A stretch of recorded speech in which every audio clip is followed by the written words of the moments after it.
St. Clair County RESA presents Dateline Schools, hosted by Terry Harrington. This week on Dateline Schools, we have the privilege of meeting the February Distinguished Teacher of the Month, Brian Burse, who's a 16-year veteran of teaching out at Yale High School.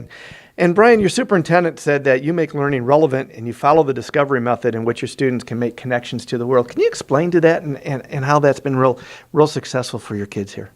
Sure, Terry. I think when our superintendent was talking about the discovery method, I think he's probably talking about some of the things that we do in physics class here. I like to think of it as problem-based learning. So we have, kind of a challenge set out before the students, and there's generally a loose structure that they have to follow. But it's really interesting and rewarding, I think, to watch the students kind of choose their own little unique paths, their own solutions to the challenges.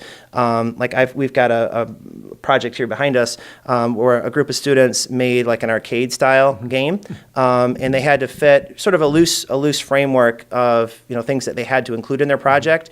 But this is certainly the only basketball hoop that we had in the class, and so it's really I think it gets the kids a little bit more invested in what they're doing when they have a lot more choice on how to proceed.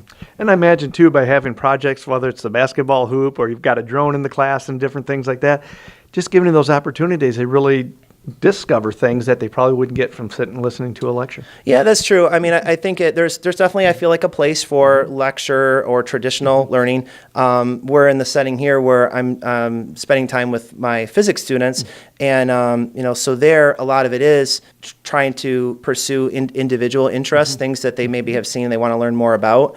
So yeah, I mean, I definitely think that's exciting, and it also gives students a chance to kind of be the class expert on a particular area. What we've found with these kinds of projects is a lot of times one student will figure something out, and then they can share what they learned with the groups nearby, and it kind of takes some of the burden off of me. Great.